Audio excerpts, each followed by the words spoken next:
Hey there, and welcome back to Drowsy History. Tonight we're going somewhere ancient and strange and genuinely fascinating. We're going to the heart of one of the oldest human roles that has ever existed on this earth, older than kings, older than priests in the way we normally think of them, older than writing, older than almost any institution you can name. We're going to spend some time with the witch doctor. Now, I know what you might be picturing: bones and feathers and a fire at midnight, a mask, a rattle, something dramatic and theatrical and faintly colonial in the imagining of it, because that's the image that a lot of Western popular culture spent about a century constructing and repeating until it calcified into something that felt like fact.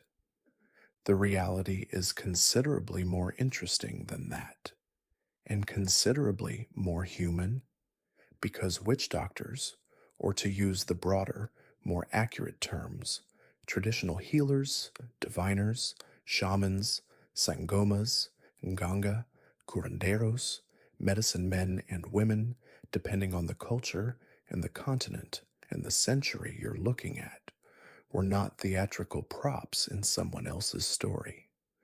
They were the most essential people in their communities. They were doctors and therapists and judges and priests and detectives and pharmacists and grief counselors and occasionally quite dangerous political operators, all simultaneously. They trained for years, sometimes decades. They operated under strict professional codes that their communities took extremely seriously. They were feared and respected and needed, and sometimes resented, often all at once. And tonight, we're going to talk about what their lives were actually like. Not a typical day, but the whole shape of a life in that role, how you became what you were, what powers you were believed to have, and what that actually meant in practice, who your enemies were, how you got paid, what happened when you failed, and what your death might mean for everyone around you. So get comfortable, let your breathing slow, let the day fall away. If you've been carrying any tension in your shoulders, this is the moment to let it go. There's nothing waiting on the other side of this that can't wait a little longer. Before we begin, if drowsy history has been keeping you company through the nights and you haven't subscribed yet, now is a lovely quiet moment to do that. It helps the channel grow more than you'd think. And I genuinely love to hear from you. Drop a comment when you wake up or whenever you feel like it, and tell me where you're listening from tonight and what time it is there. It always makes me smile to imagine all of you scattered quietly across the world in your various darknesses, sharing this. No pressure to stay awake, no obligation to remember the details. If the words become soft background noise and carry you off before the end, that's not a failure. That's the whole point. Close your eyes when you're ready, and let's go somewhere ancient together.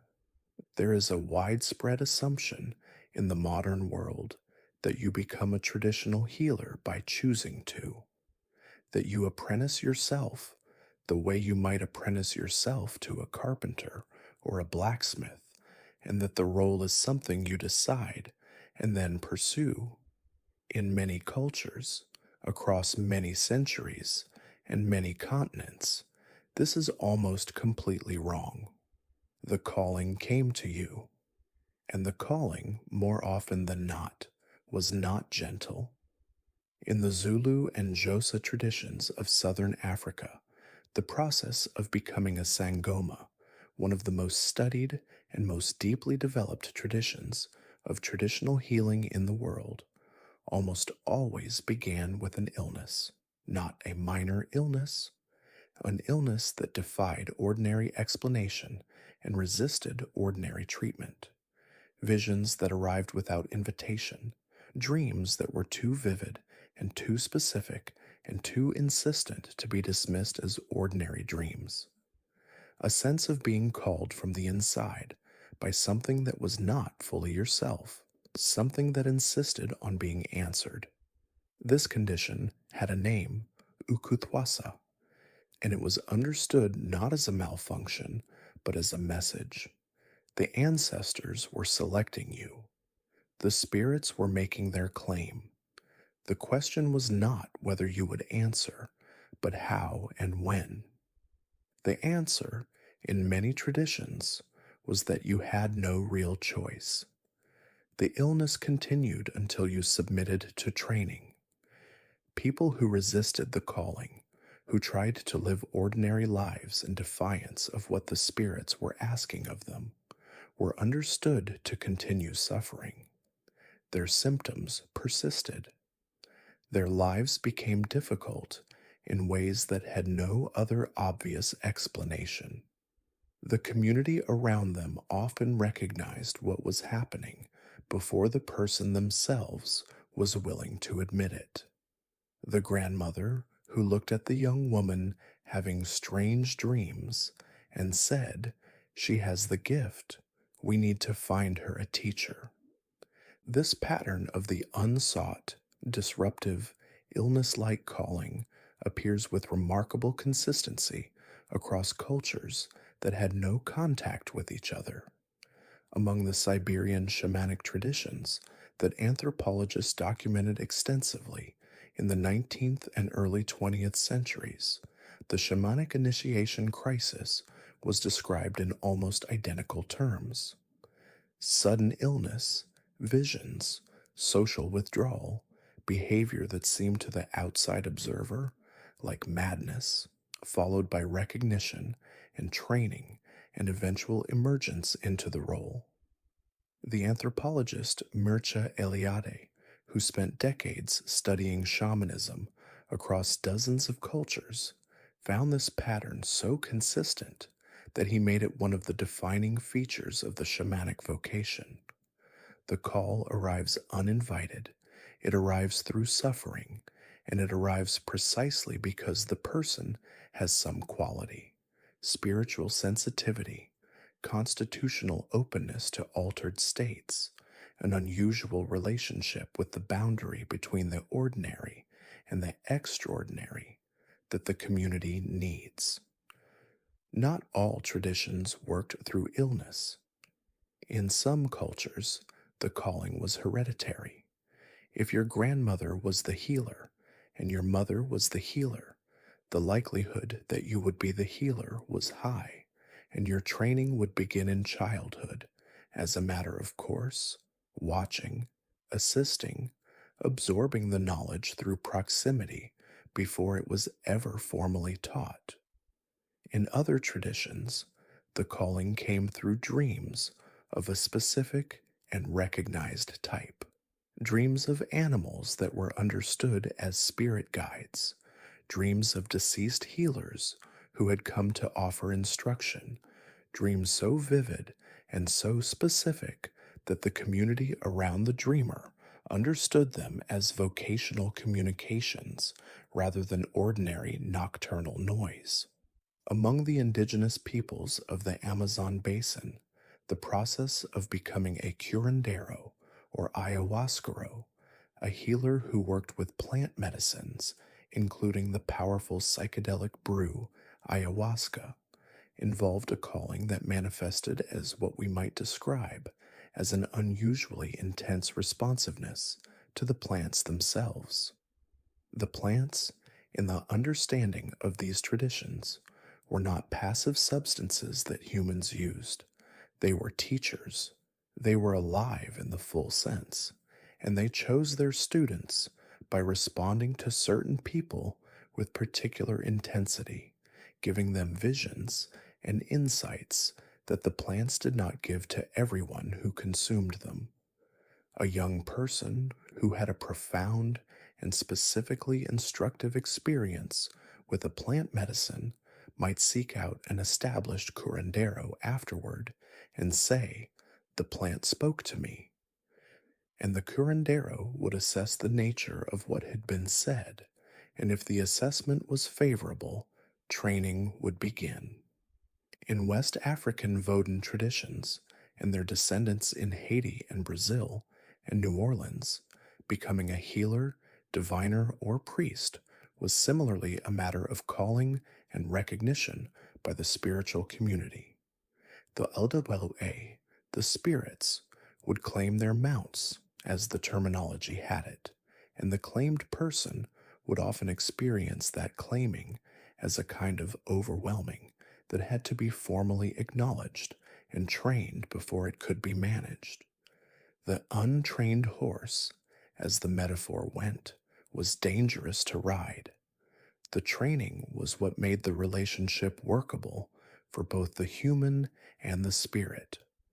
What all of these traditions share, despite their enormous cultural differences, is a fundamental understanding that the healer's power was not something the healer generated independently. It was something that came through them from somewhere else, something they were a conduit for rather than a source of. And because the power came from somewhere else, from the ancestors, from the spirits, from the plants, from forces that operated outside the ordinary human frame, the process of becoming a healer was not primarily about accumulating techniques. It was about establishing and maintaining a relationship with those forces, learning to hear them, learning to communicate with them, learning to carry their presence without being destroyed by it, which brings us to the training itself. And the training, in virtually every tradition where it has been documented, was extraordinary. In the Sangoma tradition, the apprentice who had accepted the calling, who had said yes to the Ukuthwasa and found a senior healer to apprentice with, entered a period of training that could last anywhere from a few months to several years. They lived with their teacher, ate with them, worked with them, observed them in every aspect of their practice. They learned the enormous pharmacopoeia of medicinal plants, roots, barks, and animal materials that the tradition employed, not just the names and preparations, but the spiritual protocols that governed their use, the prayers and rituals that activated them, the contraindications that made a medicine harmful in the wrong context. They learned the complex symbolic vocabulary of divination, how to read the bones, how to interpret the fall of the shells and stones and animal materials that the Sangoma cast when a client came seeking answers. They learned the songs that called the ancestors. They learned how to enter the trance states through which ancestral communication was understood to occur. They learned, in short, a vast and intricate body of knowledge that was simultaneously medical, spiritual, psychological, and social, and that could not be separated into those categories without losing its meaning. Among the Siberian shamans, the training was physical as well as spiritual and intellectual, and it was demanding in ways that tested the body as well as the mind. The apprentice learned to endure altered states produced by drumming, by sleep deprivation, by extreme cold, by fasting, by specific plant preparations, and eventually by a combination of all of these. The drum, that central, iconic instrument of the shamanic tradition, present in forms across virtually every culture that practiced it, was not simply a musical instrument, it was a vehicle.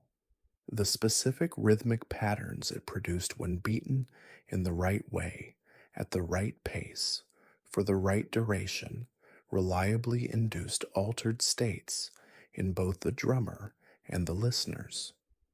Learning to use the drum meant learning to navigate those states, to move through them purposefully rather than being overwhelmed by them, to carry others with you into the altered territory and bring them safely back.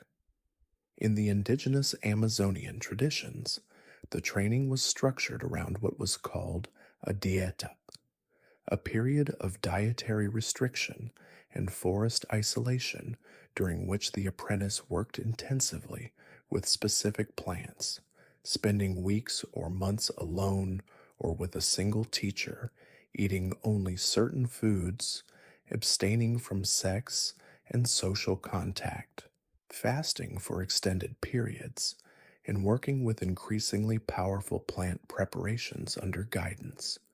The isolation was understood to be necessary. The plants could not teach clearly through the interference of ordinary social life.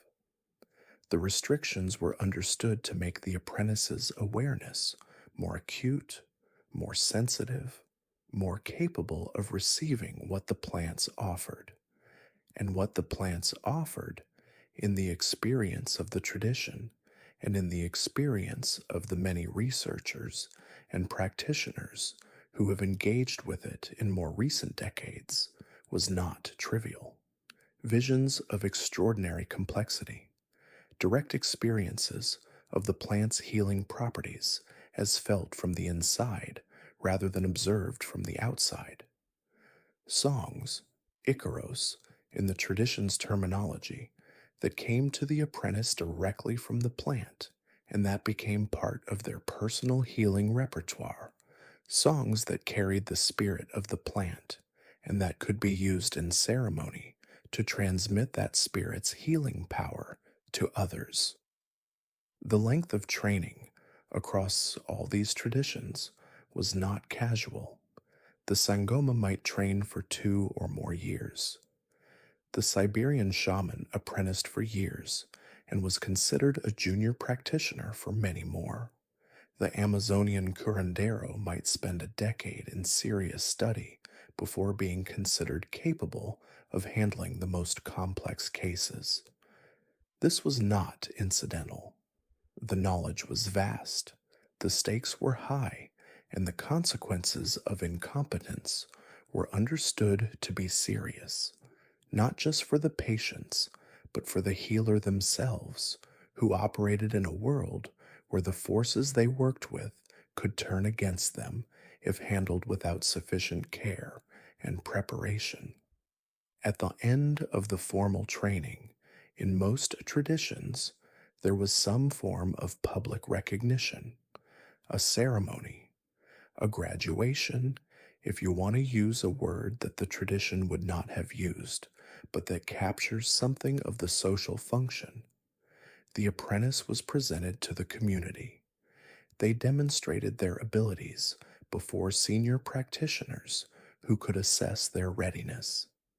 They were given their materials, the tools of their practice, whether that was a set of divination bones or a ceremonial drum or a collection of medicinal preparations, and they were acknowledged publicly as someone who now held the role. And from that moment on, their life was no longer entirely their own. One of the most persistent and most damaging misconceptions about traditional healers is that their medicine was purely symbolic, that the rituals and the chanting and the ceremony were the whole of it, and that the physical substances they used were essentially inert, placebos dressed up in cultural costume. This misconception has been comprehensively dismantled by decades of ethnobotanical research, and the dismantling has produced results that the modern pharmaceutical industry has found, in a very literal and very financial sense, extremely useful. The medicinal knowledge that traditional healers accumulated across centuries and millennia of careful, systematic, experiential observation was real, specific, and in many cases remarkably sophisticated. This should not, when you think about it, be surprising. These were people whose survival and the survival of their communities depended on accurate medical knowledge. They had every incentive to identify what worked and discard what didn't. They were operating in environments rich with biologically active plants, and they were paying very close attention to what those plants did. The willow bark that has been used by healers across multiple continents and multiple centuries for pain and fever contains salicin, the direct biochemical precursor of aspirin. The foxglove preparations used by folk healers in Europe for certain kinds of heart failure contain digitalis glycosides, which remain among the most important cardiac medications in modern medicine. The bark of the cinchona tree, used by indigenous Peruvian healers to treat what they called mal de los temple, a condition that the Spanish colonizers recognized as malaria, contains quinine, which became the foundation of antimalarial treatment worldwide and is still used in modified forms today. The Rauwolfia plant, used by Ayurvedic practitioners in India for thousands of years to treat what they described as insanity and high blood pressure, contains reserpine, one of the first effective pharmaceutical treatments for hypertension introduced to Western medicine in the 1950s, only after researchers noticed the traditional use. These are not cherry picked coincidences. Ethnobotanists working systematically through the pharmacopoeia of traditional healers in the 20th and 21st centuries have consistently found that somewhere between 25 and 50% of plants used in traditional healing systems have demonstrable pharmacological activity. That is, they contain compounds that do something measurable to human physiology. The question is rarely whether the traditional healer's medicine works at all. The question is usually how it works and how to isolate and standardize the active compounds. The traditional healer in this framework was not a practitioner of magical thinking. They were a pharmacologist working without the tools of modern chemistry, but working with a depth of clinical observation and cross-generational data that the modern pharmaceutical industry would be hard-pressed to replicate. The Sangoma's medicine chest, to take one well-documented example, contains hundreds of plant species with specific applications for specific conditions. Different barks for different kinds of infection, different roots for different kinds of pain, specific preparations for women's reproductive health, for children's illnesses, for wounds, for snake bite, for the psychological conditions that the tradition understood as spiritual in origin, but that expressed themselves in symptoms we would recognize as anxiety, depression, trauma, and psychosis. The preparation of these medicines was itself a sophisticated practice. The healer knew which parts of which plants to use, at what time of year to harvest them, how to dry and store and prepare them, what combinations were synergistic and what combinations were dangerous. This knowledge took years to accumulate and was the product of generations of careful transmission. In the Ayurvedic tradition of South Asia, which is one of the oldest continuously practiced healing systems in the world, with documented roots going back at least 3,000 years, the pharmacopoeia runs to thousands of substances, organized within a theoretical framework of extraordinary complexity that categorizes diseases, bodies, seasons, times of day, and individual constitutions in ways that create individualized treatment protocols rather than one-size-fits-all prescriptions. The Ayurvedic practitioner was not simply identifying the disease and applying the remedy. They were reading the whole person, their body type, their psychological constitution, their relationship to the elements, the season, their age, and constructing a treatment plan that addressed all of these factors simultaneously. Whether or not the theoretical framework that organized this thinking was correct in its underlying assumptions, the clinical sophistication it produced was real.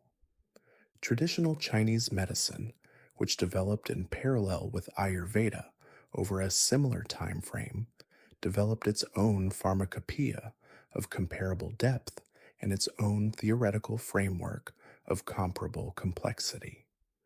The theory of qi and the meridians through which it was understood to flow, the yin yang framework, the five element system, these theoretical structures organized a body of clinical knowledge that has been generating research attention for decades. Acupuncture, one of the most extensively studied traditional medical practices, has accumulated a body of evidence for efficacy in specific conditions, particularly chronic pain, nausea, and certain headache conditions, that modern medicine has been unable to dismiss, even while the theoretical framework that explains it in traditional terms remains incompatible with the biochemical frameworks of Western medicine. In the Amazon basin, where the biodiversity is among the highest on Earth, and where indigenous healing traditions have had access to an almost unimaginable pharmacopoeia for tens of thousands of years, the knowledge of plant medicine is staggering in its depth and specificity.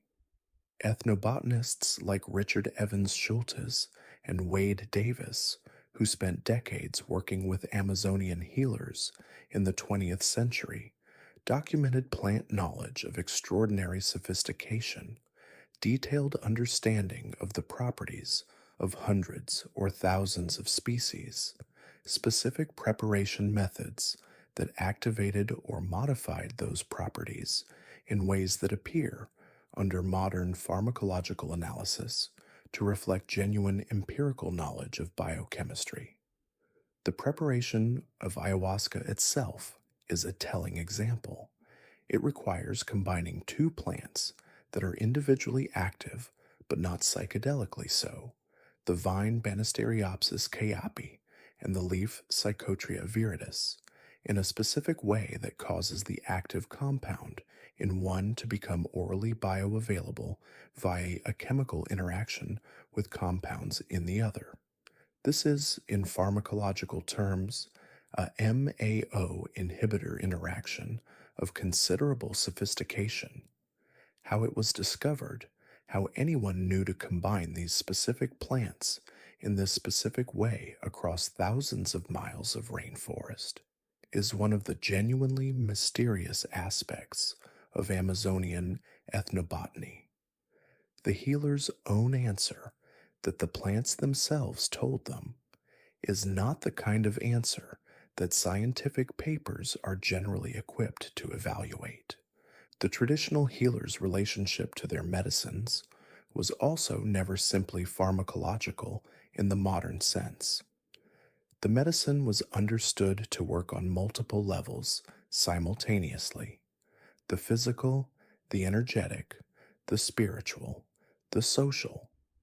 A treatment might involve a specific plant preparation for the physical symptoms, a ritual to address the spiritual dimension of the illness, a social intervention to address whatever relational or community dimension was implicated in the patient's condition, and a psychological engagement with the patient's own understanding of what was happening to them and why. This was not, from the healer's perspective, mixing categories that should be kept separate. It was treating the whole person in the context of their whole situation, which was simply what effective treatment required. Modern medicine has its own word for this, delivered with some fanfare in recent decades: integrative care, the biopsychosocial model. The idea that illness operates on multiple levels and that treating only the physical dimension without addressing the psychological and social ones produces worse outcomes than treating all of them together. The traditional healer would have had no idea what you were talking about if you used those words, but they would have recognized the concept instantly because it was simply the foundation of everything they did. If the medicine was the part of the witch doctor's role that modern pharmacology has come to take seriously, divination is the part that continues to defy easy accommodation within any scientific framework. And divination was, in most traditional healing systems, as central to the practice as the medicine. You could not treat what you had not correctly diagnosed. And diagnosis, in a world without laboratory tests and imaging and systematic clinical examination, required methods of knowing that operated differently from anything medicine currently recognizes. Divination is the practice of seeking knowledge that is not accessible through ordinary sensory means. Knowledge of the cause of an illness, the identity of a troublemaker, the location of something lost, the prospects of a planned enterprise, the will of the ancestors, or the spirits with respect to a particular decision. Every traditional healing culture in the world developed systems for doing this, and the diversity of those systems is extraordinary. Throwing bones, shells, seeds, or carved objects and reading the patterns of their fall. Observing the movement of animals and interpreting it as communication. Reading the surface of water or fire or the patterns in the entrails of a sacrificed animal. Using rhythmic drumming or chanting to induce trance states in which information became available that was not available in ordinary consciousness.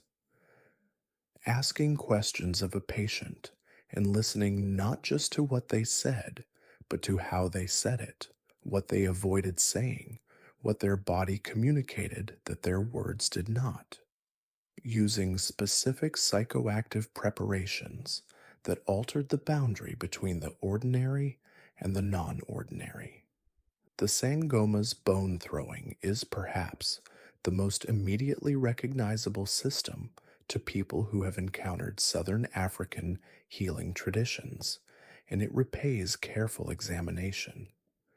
The bones, which in practice are rarely bones alone, but an assemblage of objects that includes bones, shells, seeds, coins, buttons, and other items that have been accumulated over the healer's career, each with its own meaning and history, are not thrown randomly and then interpreted by freely associating on the pattern.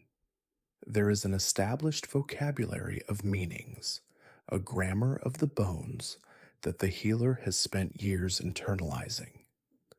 Different objects in the set represent different forces, different people, different conditions, different aspects of human life. The way they fall in relation to each other, which are face up or face down, which are near or far from each other, which are covering or touching or distant from others, generates a reading that is specific and informative in ways that the healer has been trained to interpret. What makes this more interesting and more scientifically uncomfortable is the extensive testimony of people who have consulted sangomas and other traditional diviners and received information that they could not have provided, and that proved accurate. This testimony is not confined to the credulous or the tradition bound. It appears in the accounts of researchers, of skeptics, of Western trained medical practitioners who went in expecting to be unimpressed and came away with something they found more difficult to dismiss than they had expected. The healer knowing without being told specific details about the client's life, their recent experiences, the identity of the person who had caused them harm. The divination producing, as if from nowhere, information that was subsequently verified. Whether this represents genuine anomalous information transfer, whether the healer is somehow accessing information through mechanisms that fall outside the current scientific framework, or whether it represents an extraordinary development of ordinary observational and inferential skills trained to a level of acuity that most people never approach, is a question that science has not satisfactorily resolved. The second explanation is the more parsimonious. A healer who has spent decades observing people in distress, who has learned to read the micro signals of body language and vocal quality and emotional state that people communicate constantly and mostly unconsciously, who understands the typical patterns of social conflict and illness and loss in their community, who can take the handful of observable facts about a client and use them as the basis for inferences of remarkable specificity. Such a healer might produce readings that feel like supernatural knowing, but are better described as expert pattern recognition, operating at the edge of what human perception and inference can achieve. This is also not a fully satisfying explanation because it doesn't account for all the cases, and the traditional healer themselves would find both explanations beside the point. The bones spoke, the ancestors provided. That was the experience, and that was what the tradition said was happening, and whether it mapped onto anyone else's explanatory framework was not their primary concern. The I Ching, the ancient Chinese system of divination based on the casting of yarrow stalks or coins and the interpretation of the resulting hexagrams in relation to the ancient text, is one of the most intellectually developed divination systems in the world, with a documented history of continuous use going back well over 2,000 years and theoretical connections to the deepest structures of Chinese philosophy and cosmology. Carl Jung, who was one of the most serious Western thinkers to engage with it, proposed a framework he called synchronicity to account for the way that the I Ching seemed to produce relevant readings. The idea that meaningfully related events could occur simultaneously without any causal connection between them, that the universe had a tendency toward the clustering of meaning that transcended the causal chains through which Western science understood reality to operate. Whether or not synchronicity is a coherent concept, Jung's engagement with the I Ching represents one of the most sustained attempts by a Western intellectual to take divination seriously on its own terms, and it produced some of his most interesting work. The oracles of ancient Greece, most famously the oracle at Delphi, the Pythia, operated in a framework that is in many ways continuous with the shamanic traditions we have been discussing, though Greeks of the classical period would have been appalled by the comparison. The Pythia entered an altered state, produced according to some researchers by geological gases seeping through fissures beneath the temple, though this remains contested, and spoke words that were then interpreted by attendant priests into the responses that kings and generals and ordinary citizens came from across the Mediterranean world to receive. The interpretations were famously ambiguous. designed to be true in more than one way, so that the oracle could not be wrong regardless of what happened. But the institution endured for centuries, and the consultation of the oracle was treated with absolute seriousness by people who were, in other respects, among the most rational and analytically sophisticated individuals of the ancient world. Socrates consulted it, Croesus consulted it, Alcibiades consulted it before the disastrous Sicilian expedition. Among the Yoruba people of West Africa, the Ifa divination system is one of the most elaborate and extensively documented divination systems in the world, recognized by UNESCO as an intangible cultural heritage of humanity. The Ifa corpus, the body of oral literature that the diviner, the Babalawo, must memorize, is enormous. 256 major categories of possible outcomes, each with multiple associated texts, prayers, and ritual prescriptions. A Babalawo who has completed their training carries in memory a library of knowledge that took years to accumulate. The practice of Ifa divination uses a chain of palm nuts or a chain with 8 halves of seeds to generate the figure that points to the relevant section of the corpus, and the Babalawo then recites the relevant texts, identifies with the client which one applies, and prescribes the indicated ritual and practical steps. The system is holistic in a way that is hard to convey briefly. It addresses the immediate problem within the framework of the client's life path, their relationships, their spiritual standing, their obligations to the community and the ancestors, in a way that makes the consultation as much a life guidance session as a simple question and answer. What divination provided, at its most fundamental level, was something that the communities it served desperately needed and that no other institution could supply: a way of making decisions under conditions of radical uncertainty. You don't know who made your child sick. You don't know whether to take the trade route that passes through the territory of the rival clan.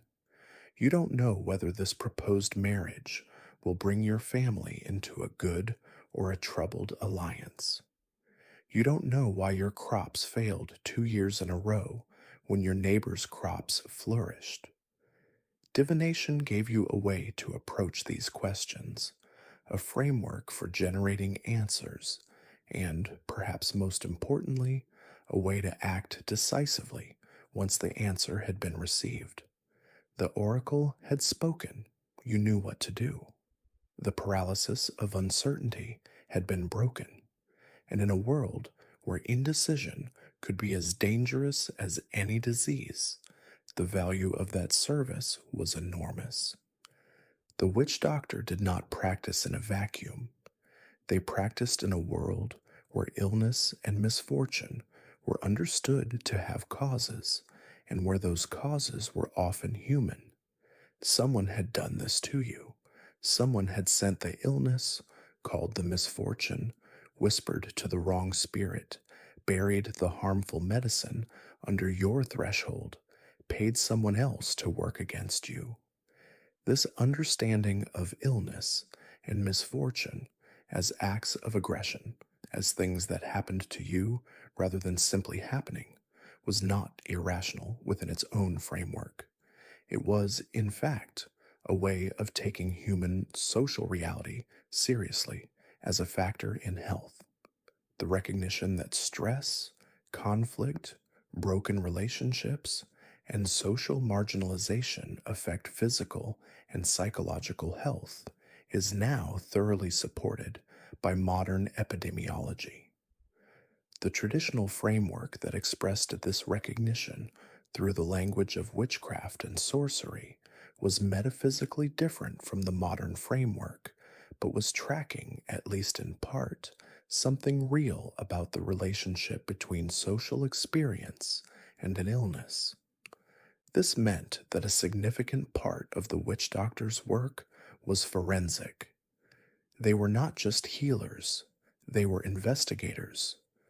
When a community member fell seriously ill, or when repeated misfortune struck a family, or when a series of unexplained deaths occurred, the question was not just what is happening, but who is doing it. And the answer to that question, once given, had serious social consequences. Accusing someone of witchcraft or sorcery was not a trivial matter. It could result in social ostracism, exile, or, in the most extreme cases, in the most turbulent social environments, execution. The witch doctor who made such an accusation was exercising a form of social and legal power that was among the most significant available to any individual in the community. The distinction between witch and sorcerer, maintained in most traditional frameworks, is important to understand here because it maps onto a genuine distinction in the kind of human threat being addressed.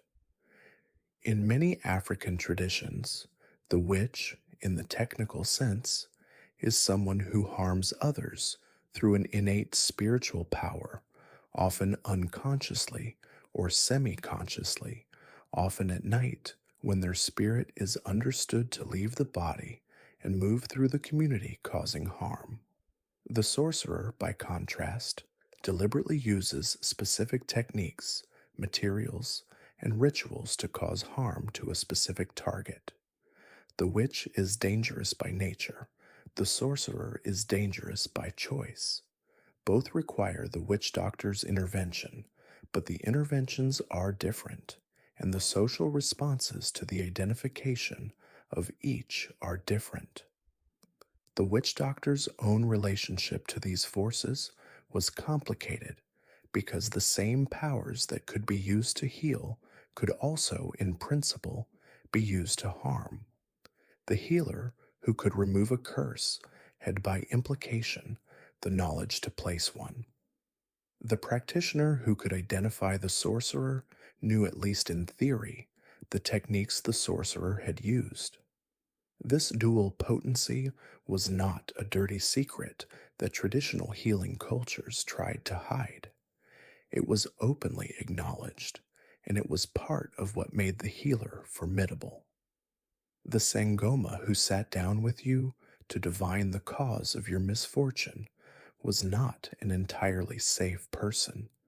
They were someone who operated near the most dangerous edges of the spiritual world, who maintained relationships with powerful and not entirely predictable forces, and who could, if they chose to, direct those forces against you rather than on your behalf. This created a perpetual professional tension. The healer depended on the community's trust. Their livelihood, their status, their entire professional existence required that the community believe they were using their powers for good rather than ill. But the community's awareness of the healer's potential for harm was also part of what made them respect the healer, part of what made people pay them properly and treat them with deference. A healer who was seen as purely benign and incapable of causing harm might also be seen as not powerful enough to be of much use. The ambivalence was structural. The professional rivalries within the healer community were another source of complication and genuine danger. Traditional healing was rarely a profession without competition. In any community large enough to support more than one healer, there was competition for clients, for reputation, for the designation of being the most powerful, or the most accurate, or the most effective practitioner in the area. This competition could and did become fierce, and it expressed itself in ways that were specific to the logic of the practice. A healer might accuse a rival of being the source of the very illness they had been called in to treat. A rival might send illness against your successful clients to undermine your reputation. The professional landscape was, in many traditions, understood to be genuinely adversarial, and the successful healer was not just someone who had good relationships with the ancestral spirits and a deep knowledge of plant medicine. They were also someone who had successfully defended themselves and their clients against the attacks of competitors. In some traditions, this adversarial dimension was institutionalized into forms that look, to an outside eye, somewhat like professional guilds engaged in extremely high stakes competition. The Nagual traditions of Mesoamerica described the most powerful practitioners as shapeshifters who could take animal forms, typically predatory animals, and who used these forms to defend their clients and attack their enemies. The West African tradition of the two-headed doctor, someone who could work in both the healing and the harming directions, was widely understood and widely feared. The Navajo tradition distinguished clearly between the singer, the healer who performed the great ceremonial chantways for the restoration of health and harmony, and the witch who worked in precisely the opposite direction. But the most powerful singers were understood to know both sides of this distinction deeply, because you could not effectively counteract witchcraft without understanding it from the inside. Colonial governments, and later post colonial ones, frequently attempted to suppress witchcraft accusations and the social violence that sometimes attended them, with extremely mixed results. The suppression often did not address the underlying social functions that witchcraft accusations served. They were mechanisms for processing accusations of social norm violation, for managing the social consequences of unexplained misfortune, for identifying and excluding community members who were perceived as harmful. When those mechanisms were suppressed without anything being put in their place, the underlying social tensions did not disappear. They expressed themselves through other means. The history of anti witchcraft legislation in sub Saharan Africa is a cautionary tale about the consequences of suppressing social mechanisms that are performing real functions without understanding what those functions are. The healer, navigating all of this, occupied a position of structural ambiguity that no ordinary professional in the modern world is required to inhabit. They were the person the community trusted most with its most frightening problems, and simultaneously the person the community feared most when that trust was absent or withdrawn. They worked in the space between the human and the non human, between the healing and the harming, between protection and danger.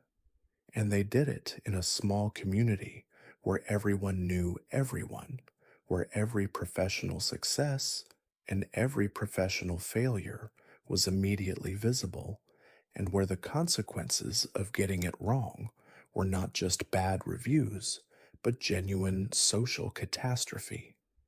How do you pay someone for standing between you and the spirit world? How do you put a price on the knowledge of which root will stop a fever and which song will call back a soul that has wandered too far?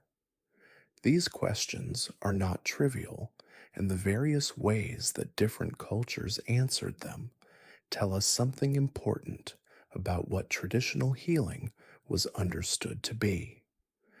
The most common misunderstanding about traditional healer economics is the assumption that they worked for free or for whatever you felt like giving them, because their role was sacred and the sacred was somehow incompatible with commerce. This is largely incorrect. Traditional healers, across the vast majority of cultures that have been documented were compensated for their work, and the compensation was taken seriously by both parties. The forms it took varied enormously: livestock, grain, cloth, shells, metal, eventually coin money. But the expectation of compensation was consistent, and failure to provide it was understood to have consequences. In many African traditions, the payment for the healer's services was determined not by the healer asking a fee up front, but by the community's assessment of the value of what had been received. This sounds like it might result in the healer being underpaid, but in practice, the social pressure to pay properly was significant. A community that systematically underpaid its healer was a community that would find itself without a healer. The healer had options. Oh, they could refuse to treat. They could move to a community that valued them more appropriately. Or they could, in the logic of the tradition, allow the illness to return that they had removed. The threat was rarely explicit, but it was present as a background condition of the relationship. Among the Yoruba Babalawo, the diviner priest of the Ifa tradition, payment was explicitly required for the divination to be valid. The cowrie shells, or their monetary equivalent, that were placed before the oracle were not simply fees for the practitioner's time. They were an essential component of the ritual. The payment activated the transaction, made it real in the eyes of the spiritual powers being consulted, and ensured that the prescription that emerged from the consultation would be properly supported by those powers. A free divination was a compromised divination. The payment was not incidental, it was constitutive. This logic, in which the payment is not a commercial transaction but a ritual act that completes the spiritual work, appears in modified forms across many healing traditions. The gift given to the healer was not just compensation for their labor, it was an acknowledgement of the relationship that had been established, a reciprocation of the gift the healer had given, a contribution to the network of mutual obligation that the healing had created. The healer who received the payment properly was not just richer. They were better positioned to do good work for the next client because the circuit of spiritual exchange had been properly closed. The material wealth that successful traditional healers accumulated was often substantial, and it carried complex social meanings. A healer with many cattle was a healer who had been repeatedly judged effective by their community. The cattle were visible proof of track record. They were also the basis for the healer's ability to perform the ceremonies and make the sacrifices that their practice required. Many traditional healing ceremonies required the sacrifice of livestock, and a healer who could not provide that sacrifice could not perform those ceremonies. The wealth was not merely personal enrichment, it was professional infrastructure. In some traditions, the healer was also embedded in networks of tribute and political alliance that supplemented the direct payment for services. A powerful healer might be attached to a chief's court and receive regular provision in exchange for their services to the ruling family. They might be part of a guild or association of healers that controlled access to specific knowledge and extracted fees for the transmission of that knowledge to apprentices. They might be involved in the long distance trade in medicinal materials, since some of the most important plants and animal substances used in traditional medicine were not available locally and had to be obtained through trade networks that spanned hundreds or thousands of miles. The social status that accompanied successful healing practice was real and complex. The healer was, in most traditional societies, a person of significant standing, someone whose counsel was sought on matters beyond the strictly medical, whose presence at important occasions was required, whose opinion on community disputes carried weight. In some traditions, the healer outranked the political leadership in specific domains.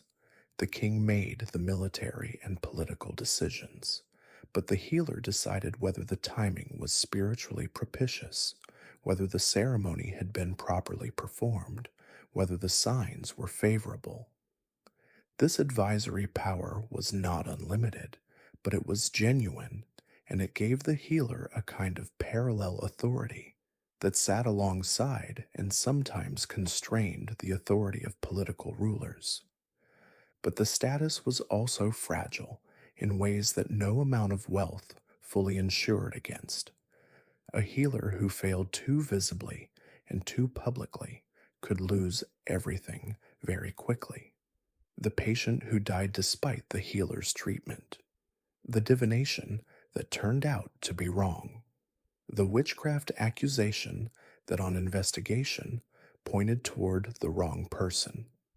Each of these failures cost something, sometimes a little, sometimes everything. The healer who survived a significant failure and rebuilt their reputation was demonstrating a particular kind of resilience, and the community's willingness to extend them that opportunity reflected an understanding that even the most powerful healer operated in conditions of genuine uncertainty and could not be expected to be infallible. Women's position within traditional healing economies deserves specific attention because it varied so dramatically across cultures. In some traditions, women were the primary healers. The Sangoma tradition in southern Africa skews significantly female, with women constituting the large majority of practicing healers. Among the Mari people of Russia, the traditional healer role was predominantly female. In the Afro-Brazilian traditions of Candomblé and Umbanda, women hold the most important spiritual offices. In other traditions, women were specifically excluded from the most powerful forms of practice. Certain Amazonian plant medicine traditions historically restricted the preparation and use of the most powerful medicines to men, on the grounds that women's reproductive physiology created spiritual incompatibilities with the plants in question, a justification that, whatever its spiritual validity, also conveniently maintained male dominance over the most prestigious form of practice. The economic and social implications of these gender distributions were significant. In traditions where women were the primary healers, the healer's economic power was a form of women's economic power, and the healer's social authority was a form of women's social authority, operating in a domain where that authority was not contingent on the approval of male political structures. The Sangoma, who was a woman of 50 with 30 years of practice and a substantial client base, had an economic and social independence that was unusual for women in the broader society, and that was secured not through the patronage of any man, but through the direct recognition of her community. No honest account of the witch doctor's inner life can avoid the question of consciousness. What were they actually experiencing when they entered the trance states, the visions, the spaces of non ordinary awareness that the practice required? What did it feel like from the inside? And what were the techniques, beyond the plant medicines we have already discussed, that took them there? The most universal technique for inducing altered states in shamanic traditions worldwide is rhythmic percussion, the drum. Specifically, a drum beat at a tempo of somewhere between 4 and 7 beats per second, a range that corresponds, as neuroscientists have subsequently documented, to the theta frequency of brainwave activity, a state associated with deep meditation, hypnagogic imagery, and the kind of diffuse, associative thinking that is quite different from ordinary waking consciousness. The drum doesn't just set a mood, it does something specific and measurable to the brain. The Siberian shamans, who drummed themselves into trance over the course of hours, were using a technology that their communities had developed empirically through generations of practice and observation, and that just happens to work for neurological reasons that the tradition had no framework for articulating, but that it had no need to articulate, because the experience of the effect was available directly.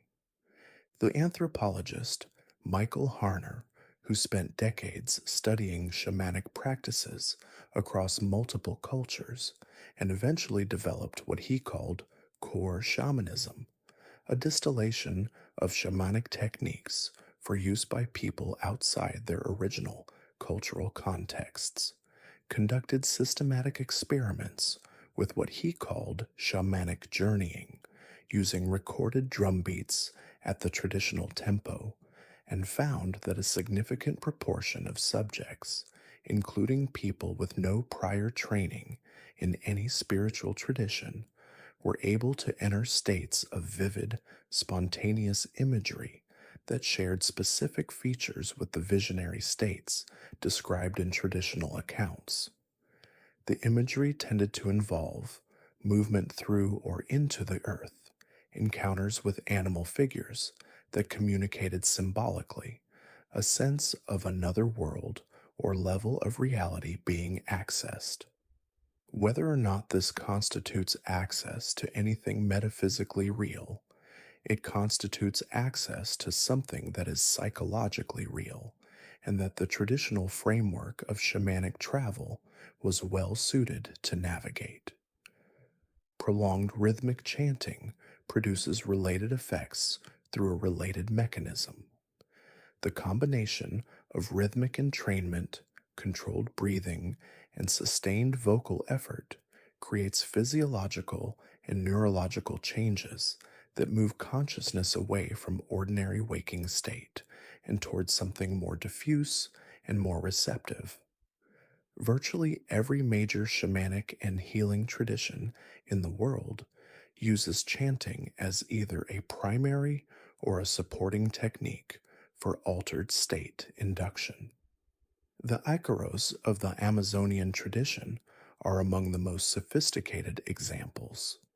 Songs that have been received from the plants and that carry, in the tradition's understanding, the healing power of those plants in their melody and their words. A healer who has worked with a plant medicine for years develops a relationship with that plant that expresses itself in song, and the song then becomes a vehicle for transmitting the plant's healing power to a patient who may not have consumed the plant directly.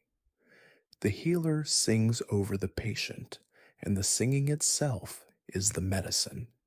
Fasting was understood across many traditions to thin the membrane between ordinary and non ordinary consciousness. Extended fasting reliably produces hypnagogic imagery, increased dream intensity, and altered sensory processing, effects that are now reasonably well understood physiologically.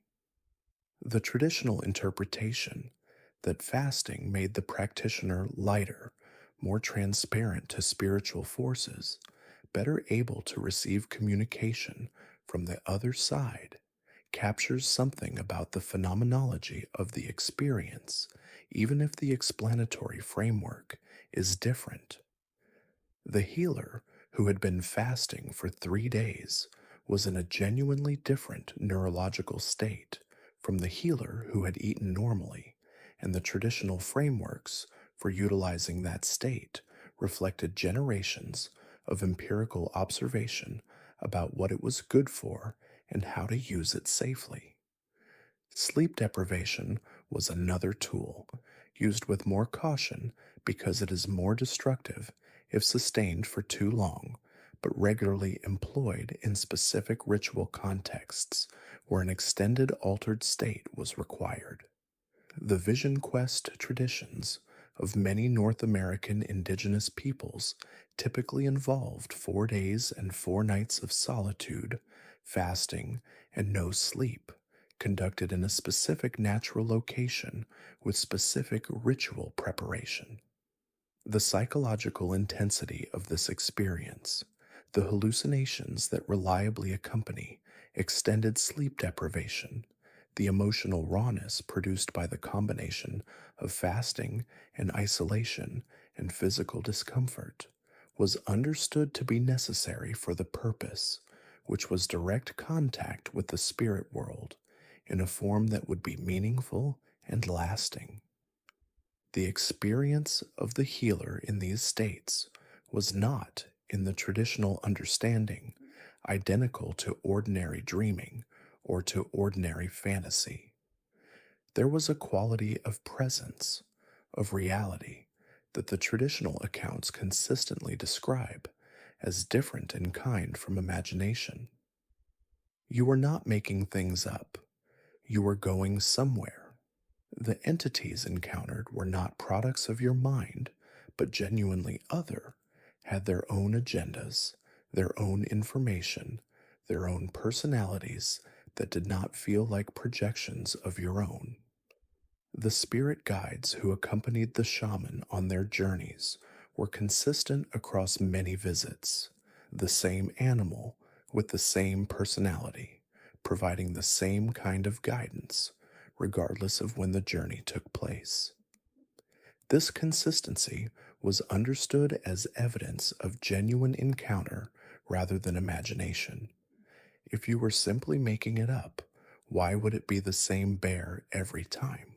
The question of what is actually happening in these states is one that science has not fully resolved, partly because the research tools available for studying consciousness are still relatively crude, and partly because the phenomena being described are difficult to study under controlled conditions.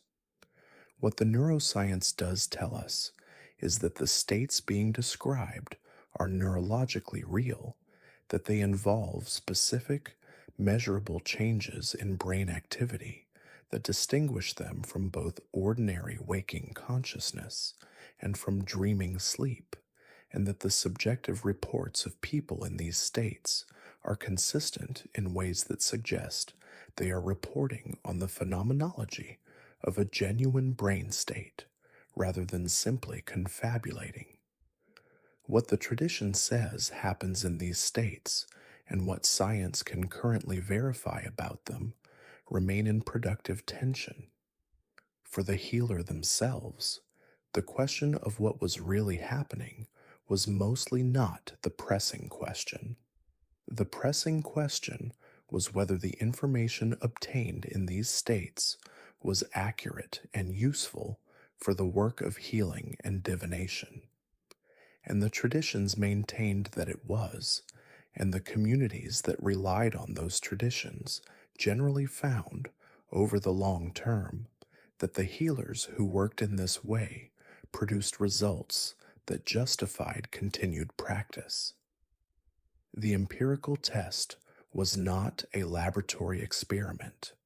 It was the long-term track record of the tradition in serving the community's needs.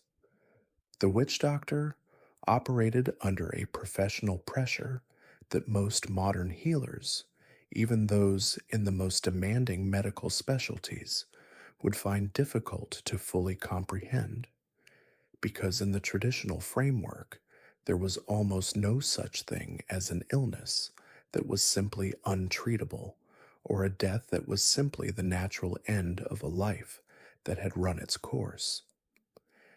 Illness and death were caused by something, and the something was usually someone, which meant that when a patient died despite the healer's treatment, the question of why was not merely academic or theological, it was forensic. It had a potentially accusatory answer. The range of explanations available for treatment failure was structured in ways that distributed blame carefully across multiple possible parties, which is one of the more sophisticated features of traditional healing frameworks from a social dynamics perspective. The patient might have failed to follow the prescribed restrictions. They might have concealed relevant information during the consultation. A more powerful practitioner in the sorcery direction might have counteracted the healer's work. The healer's own spiritual condition might have been insufficient for the task. They might have been spiritually compromised by violations of their own practice obligations. The patient's family might have failed to perform the required rituals or provide the required payments. The ancestors themselves might have decided that the patient's time had come, in which case no human intervention could or should have prevented the outcome. This framework had the effect of making absolute failure, the kind of failure that attaches entirely to the practitioner, relatively rare as a social outcome. If the patient died, there was almost always a narrative available that distributed the responsibility. The family had not paid properly. The patient had eaten the forbidden food. The illness had been caused by a sorcerer more powerful than the healer could counteract alone. These narratives were not simply self-serving excuses, though they could function as that. They also reflected genuine features of the causal complexity that the tradition recognized in illness. The understanding that outcomes were multiply determined, that the healer's contribution was real but not the only relevant factor, and that holding any single person fully responsible for an outcome that was the product of many intersecting forces was a misunderstanding of how illness and healing actually worked. But the protection this provided was not unlimited. A healer who lost too many patients, whose treatments too consistently failed to produce results, whose divinations too frequently turned out to be wrong, accumulated a reputational burden that no amount of explanatory framework could fully discharge. The community was paying attention. The community was comparing. The community had, in most cases, access to other practitioners, and a healer whose track record was poor enough would simply find themselves without clients. This was the mildest form of professional failure, and it was the most common. More serious was the accusation, made explicitly and publicly, that the healer's failures were not incompetence, but malice. That the healer was themselves a sorcerer, using the cover of healing practice to harm the very people who trusted them. This accusation, when it landed and was believed, was devastating. A healer accused of witchcraft or sorcery was no longer just a failed professional. They were a social threat, an enemy within, someone whose entire relationship with the community had been revealed as fraudulent and dangerous. The social consequences ranged from ostracism and exile to, in the most extreme historical cases, execution. The threat of this accusation was a constant background condition of professional life for the traditional healer. It was part of what kept the practice honest. If you were known to make false accusations against community members in order to eliminate rivals or extract payments, or if you were suspected of using your knowledge of harmful techniques, Not just defensively, but offensively. The community's tolerance had limits. The healer who forgot that they served the community at the community's pleasure was making a dangerous mistake. There was also a category of failure that was understood to be existential rather than merely professional, the failure to maintain one's own spiritual integrity.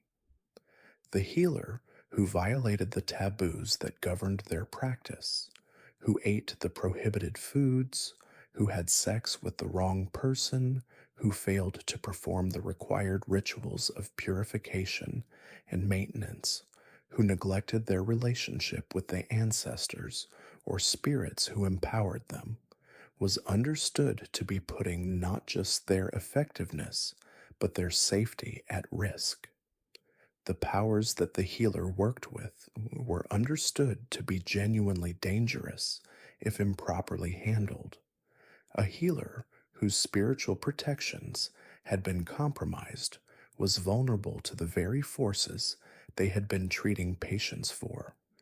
And there was a grim tradition in many healing cultures of powerful healers who came to bad ends through this kind of spiritual overreach or neglect, who grew too confident, who began to cut corners in their ritual obligations, who forgot to maintain the humility and discipline that their relationship with powerful forces required, and who paid for it in ways that were understood as object lessons for everyone else.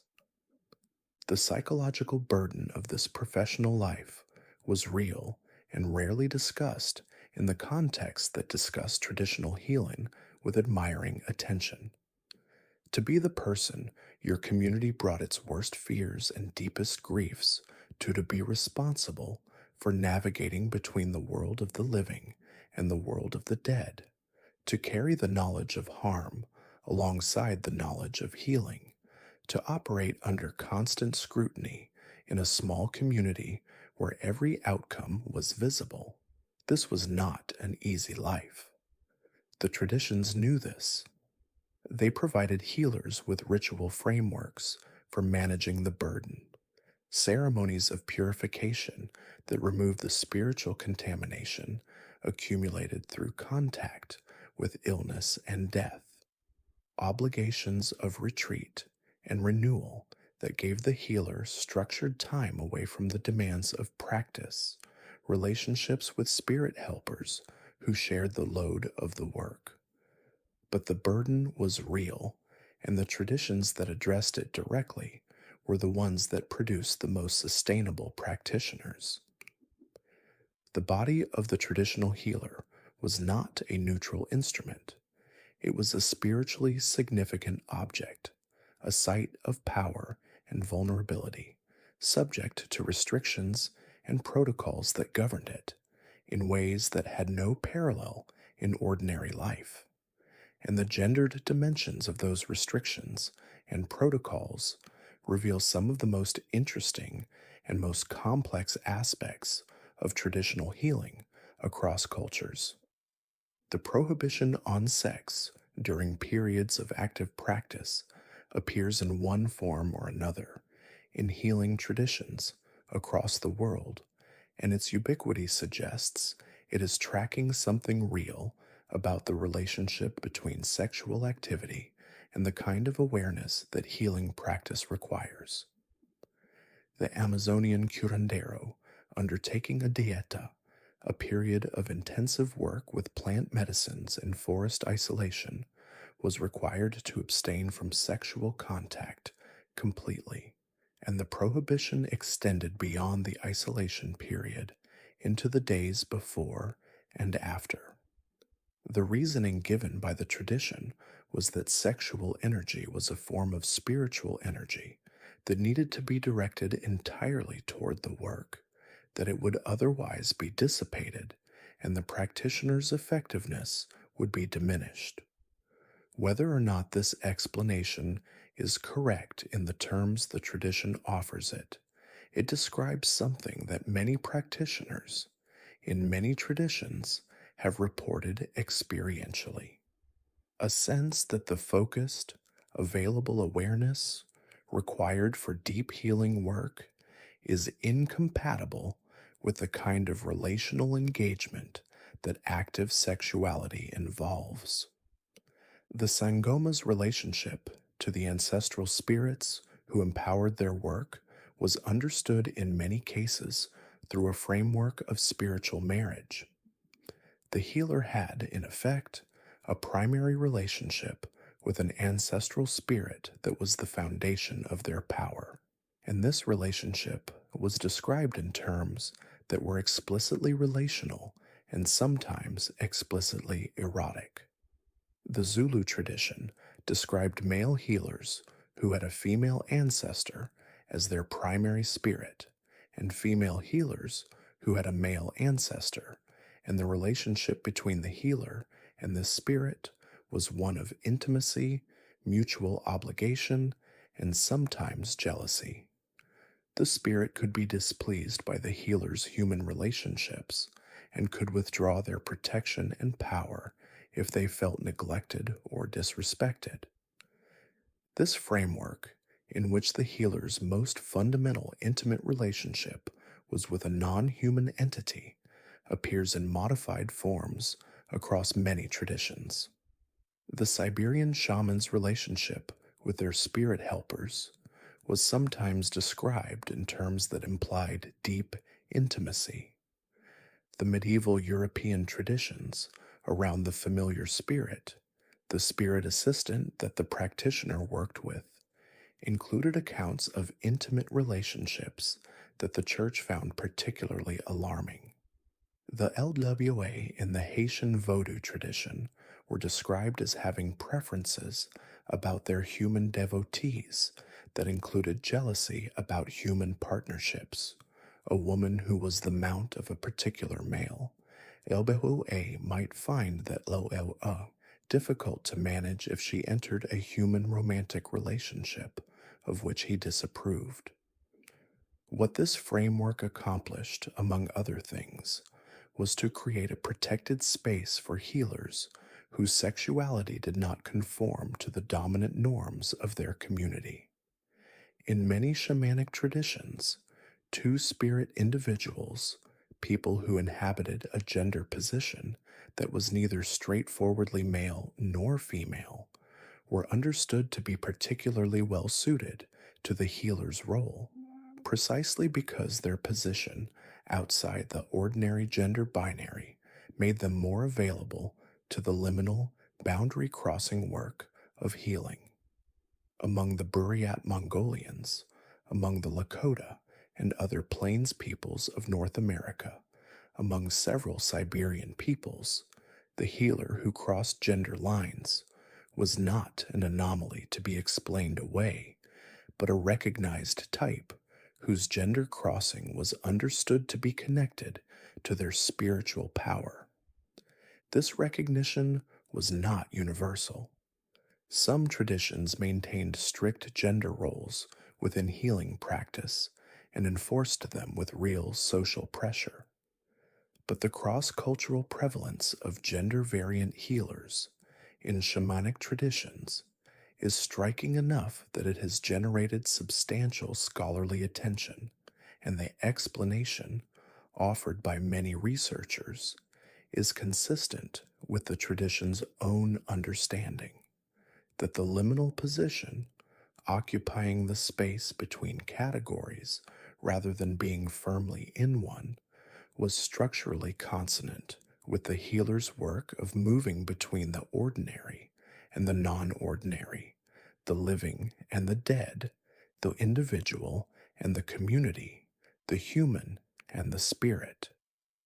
The female body's relationship to healing power was theorized differently across cultures, but the theorization was rarely absent. In many traditions, the menstruating woman was understood to be in a state of heightened spiritual power that was double-edged, powerful enough to be useful in healing contexts, but also powerful enough to disrupt the rituals and medicines she came into contact with if proper protocols were not observed. The restrictions on menstruating women's participation in certain ceremonies, which are often read by outsiders as evidence of a belief in female impurity, were understood within many traditions as precautions against the disruption of powerful ritual processes by the encounter with another powerful spiritual state, not a statement about female inferiority, but an acknowledgement of female power. Pregnancy and childbirth were similarly understood as states of heightened spiritual significance. In many traditions, the woman in childbirth was in one of the most spiritually exposed states possible, at the boundary between life and death, engaged in a process that was simultaneously intensely physical and intensely spiritual.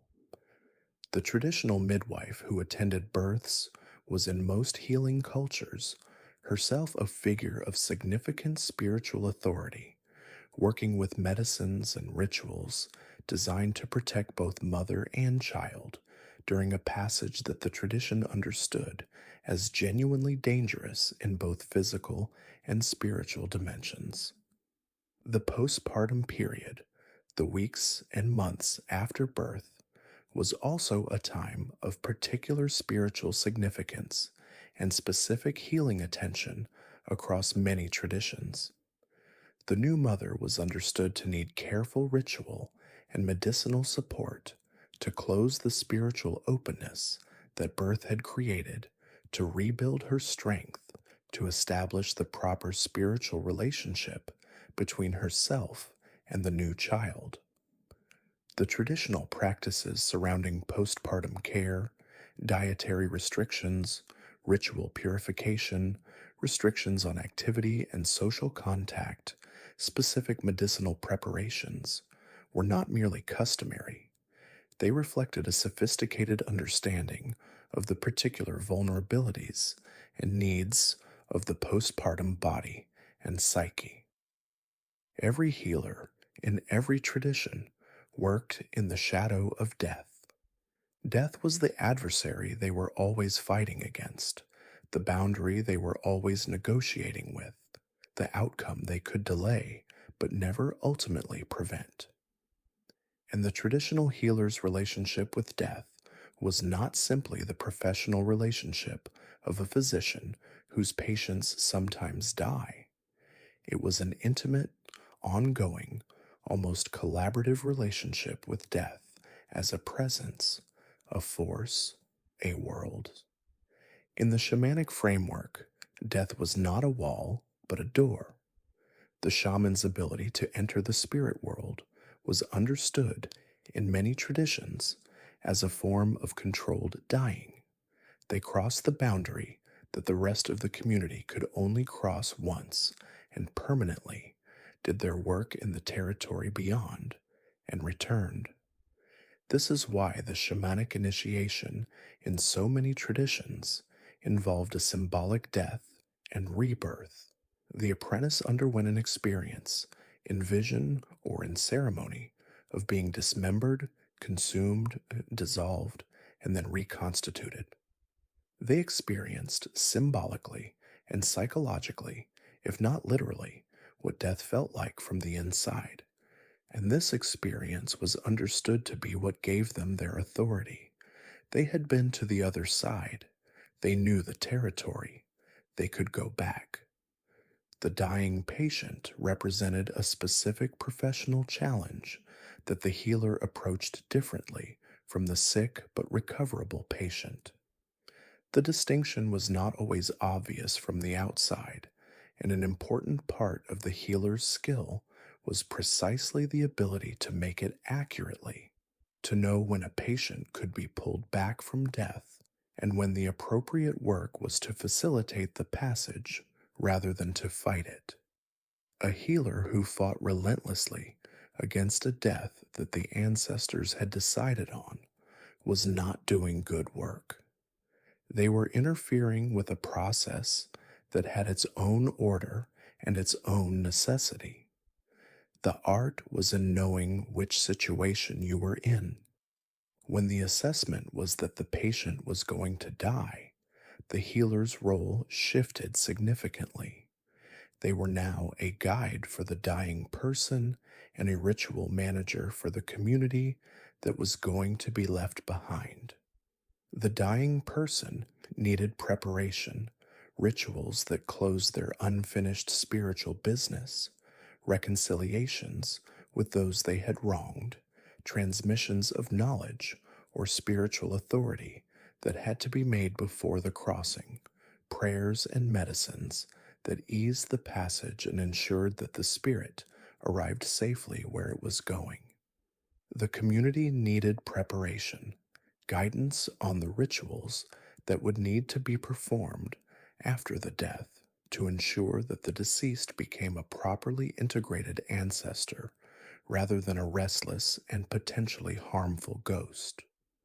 The concept of the restless dead, spirits who had not been properly released from this world and who remained to cause trouble among the living, is one of the most universal features of human spiritual experience, appearing in recognizable forms across cultures with no apparent connection to each other.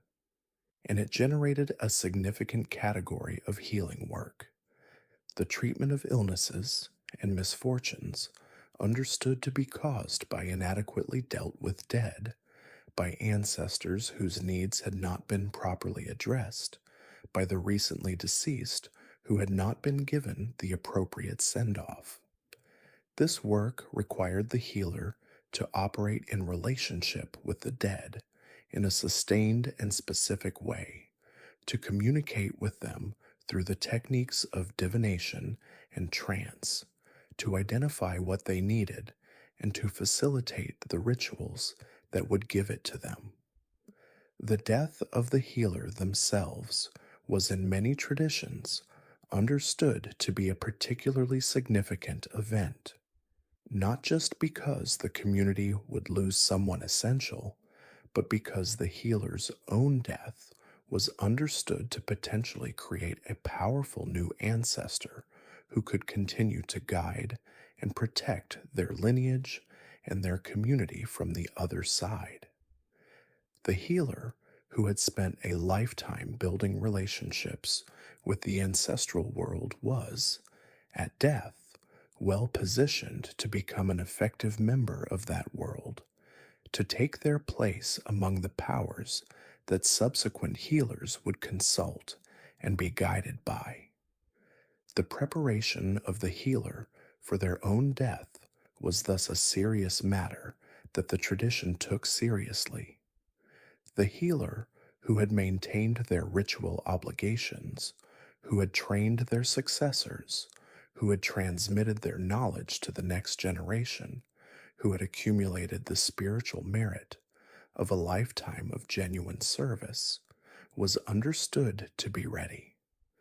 The healer, who had cut corners, who had misused their power, who had accumulated the spiritual equivalent of bad debts through harmful practice or negligence of their obligations, was understood to face a more difficult crossing and potentially to become one of those restless, troublesome dead that subsequent healers would spend time dealing with.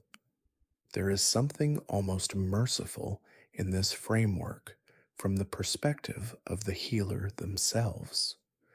The work they had done in life was not disappearing at death. The relationships they had built with the spiritual world were not ending. They were transforming. They were moving from the role of intermediary, the person who crossed the boundary and came back, to the role of permanent resident on the other side of the boundary, available to be consulted by those who came after them, part of the great web of ancestral guidance that the tradition maintained across time. The names of powerful healers were preserved in the traditions that remembered them, called upon in ceremonies, consulted through divination. The great sangomas of previous generations were part of the active spiritual landscape of current practice. The powerful curanderos of the recent and distant past were present in the Icaros that carried their names and their medicines. The lineages of transmission were not just educational genealogies, they were spiritual ones. Each practitioner was embedded in a chain of relationship that connected them backward to the founders of the tradition and forward to the students they would eventually teach. The chain did not break at death. It continued on both sides of the boundary, across the full span of the tradition's history. Everything we have discussed in the preceding sections existed in most parts of the world where it flourished in relative continuity and gradual development over centuries or millennia. The traditions evolved, adapted, absorbed new influences, lost and gained elements over time, but the fundamental relationship between healer and community remained essentially stable across many generations. Then, roughly between the 16th and 20th centuries, depending on geography, something happened that was about as destabilizing as anything a cultural tradition can experience: colonial conquest and the administrative, religious, and epistemic assault that accompanied it. The European colonial project in Africa, in the Americas, in Asia, in the Pacific brought with it a specific and aggressive set of convictions about the healing traditions it encountered. They were wrong. They were superstition. They were the work of the devil, which in the framework of the missionary project was not merely an error, but an active spiritual danger. They were obstacles to the civilization project, which required that colonized peoples adopt European frameworks for understanding the world, including European medical frameworks. And they were, frequently, politically inconvenient. The traditional healer was often a source of community authority, social cohesion, and resistance to colonial domination that the colonial administration would have preferred not to have to deal with. The suppression took different forms in different contexts. The Spanish Inquisition's engagement with indigenous healing practices in the Americas was explicitly theological. The practices were identified as devil worship, and practitioners who did not abandon them faced torture, imprisonment, and death. The colonial administration's approach in much of sub-Saharan Africa was legal and administrative. Traditional healing was pathologized and criminalized. Practitioners were required to be licensed by colonial medical authorities who had no understanding of what the practices involved and no intention of granting licenses, and the practices themselves were classified as harmful superstition incompatible with the colonial project of civilization. The impact on the traditions was enormous, and it was not uniform.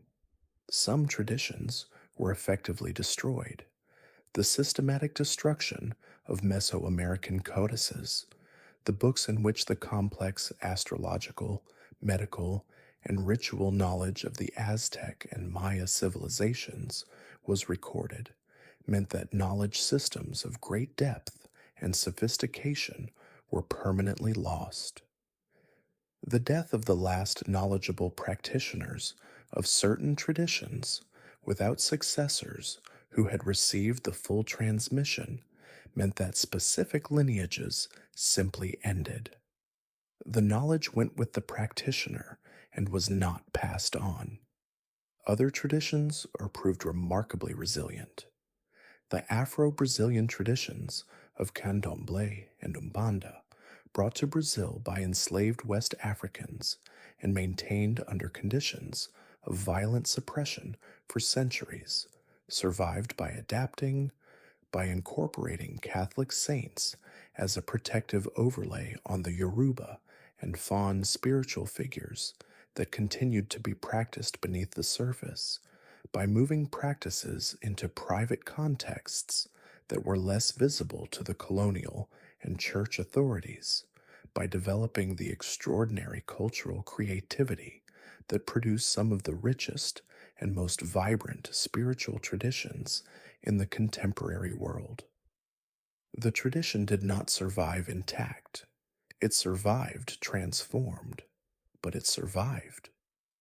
The Andean healing traditions maintained their practices through a similar strategy of syncretic adaptation, incorporating Catholic elements while preserving core practices, operating in spaces, the high mountain villages, the remote forest communities, where colonial administrative reach was weakest. The San Pedro cactus ceremonies of Peru, the coca rituals of the Andes, the curanderismo of Mexico and Central America all contain Catholic elements woven so thoroughly into the fabric of the practice that they cannot be removed without destroying the whole, yet the substrate beneath those elements is pre Columbian in its fundamental character. In southern Africa, the Sangoma tradition survived the colonial period and the apartheid period in South Africa with more continuity than many comparable traditions in other parts of the world, in part because of its deep roots in the everyday life of the community, and in part because its practitioners were rarely organized in ways that made them an obvious institutional target. The colonial and apartheid authorities were suspicious of traditional healers and periodically attempted to suppress their practice, but the tradition was diffuse enough and embedded enough in ordinary community life that the suppression was never thoroughgoing. The tradition continued, adapted, and emerged from the colonial period with its fundamental structure intact, though changed by the encounter in ways that its practitioners continue to negotiate. The post colonial period has brought a new set of challenges and a new set of opportunities. The challenge of HIV/AIDS in sub Saharan Africa, which struck communities that had relied on traditional healers as their primary healthcare providers, forced an encounter between traditional healing systems and biomedical public health that was sometimes confrontational and sometimes, eventually, productive. The recognition that biomedical interventions would reach many communities only through the network of traditional healers who already served those communities led, in some countries and some health systems, to programs of collaboration and mutual training that attempted to integrate the two frameworks without requiring either to simply defer to the other.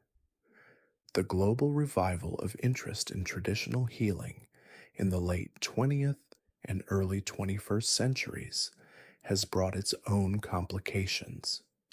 The commercialization of practices that were never meant to be commercial services in the modern sense, the decontextualization of practices from the cultural and community frameworks that gave them meaning and made them safe, the appropriation of traditions by practitioners who have not received the proper transmission and training and who may not have the knowledge or the spiritual foundation to use the practices responsibly. The ayahuasca tourism industry of the contemporary Amazon, which has brought tens of thousands of people from wealthy countries to drink the medicine in ceremonies led by practitioners of wildly variable quality and integrity, has created a situation that traditional healers view with a mixture of gratitude for the attention and serious concern about the distortions. The tradition survives, changed, challenged, globalized, commercialized, studied, misappropriated, celebrated, and continuing, all of these simultaneously. The healer who sits with a patient in a ceremony today is connected to an unbroken chain of transmission that reaches back further than the colonial encounter, further than the written historical record, further than almost any other human institution that is still practicing. The chain is altered, and some of its links are thin, and some of its sections have been repaired rather than original. But it holds. It holds across the disruptions that should have broken it, and across the distances that should have dissolved it, because the need it serves is real, and the need it serves is old, and the need it serves in the end is simply the human need to be met in the places where medicine meets mystery and science meets spirit, and the ordinary world meets the one that lies just beyond it. Every institution that has lasted across millennia has left something in the world beyond its own continuation. The traditional healer's legacy is woven so thoroughly into the fabric of human culture, medicine, and psychology that most of us encounter it constantly without recognizing its origin. The pharmacological legacy is the most tangible and the most extensively documented. A significant fraction of the world's pharmaceutical drugs are derived from or structurally inspired by compounds found in plants that traditional healers identified and used long before the pharmaceutical industry existed. Morphine from the opium poppy, widely used in traditional healing across multiple continents. Quinine from the cinchona bark of the Peruvian healers, aspirin from willow bark, digitalis from foxglove, Taxol, one of the most important cancer chemotherapy drugs in use today, from the Pacific yew tree, whose bark was used by indigenous peoples of the Pacific Northwest. Artemisinin, the most effective current treatment for malaria, from the plant Artemisia annua, used in Chinese traditional medicine for over 2,000 years. The list goes on at considerable length, and it continues to grow as ethnobotanical research systematically investigates the pharmacopoeia of traditional healing systems that have not yet been studied. The psychological legacy is subtler but equally pervasive. The modern practice of psychotherapy, which emerged in the late 19th and early 20th centuries as an apparently new discipline with apparently new theories, is recognizable as a variation on practices that traditional healers had been conducting for millennia. The use of an established relationship between a trained practitioner and a suffering person within a framework of meaning that both parties share to produce changes in the suffering person's inner life that then express themselves in changes in their behavior and their well being. The specific techniques are different, the theoretical frameworks are radically different, but the fundamental structure sit with someone, listen to them deeply, help them make meaning of their suffering, and allow that meaning making to produce change is not new. It is very, very old. Carl Jung recognized this explicitly and engaged with it at length, drawing direct connections between the shamanic tradition and the psychological work he was theorizing. His concepts of the collective unconscious, of archetypes, of the individuation process were informed by his engagement with non Western healing traditions in ways that he acknowledged and that his more historically minded successors have continued to trace. The neo Jungian tradition of depth psychology maintains explicit connections to shamanic and indigenous healing frameworks that contemporary practitioners, like the late James Hillman, Michael Meade, and others, have developed in directions that are simultaneously clinical and cultural. The ritual legacy of traditional healing has been absorbed into religious practice so thoroughly that in most cases the absorption is invisible. The Catholic sacrament of healing, the Protestant laying on of hands, the healing services of Pentecostal and charismatic Christianity, the Jewish practices of healing prayer, the Islamic uses of Quranic recitation for healing purposes. All of these have structural parallels to the ritual healing practices of the traditions they replaced or incorporated, and in many cases, the parallels are not coincidental, but reflect direct transmission, conscious or unconscious, of specific techniques and frameworks. The social legacy is perhaps the most invisible, but the most significant. Traditional healers provided, in the communities that relied on them, a set of social functions that now require multiple separate institutions to deliver: the doctor, the psychiatrist, the priest, the counselor, the community mediator, the forensic investigator of social conflict, the custodian of community memory and moral standard. The fragmentation of these functions into separate professional roles, each with its own training, its own theoretical framework, its own institutional context, is one of the defining features of modern Western society. Whether the fragmentation represents progress over the integrated model of the traditional healer, or whether it represents a loss as well as a gain, is a question that does not have a simple answer. The integrated model had real advantages. It addressed the whole person in their whole social context. It recognized the connections between physical, psychological, spiritual, and social dimensions of health. It was embedded in the community it served in ways that made it responsive and accountable in ways that modern professional systems often are not. It also had real limitations.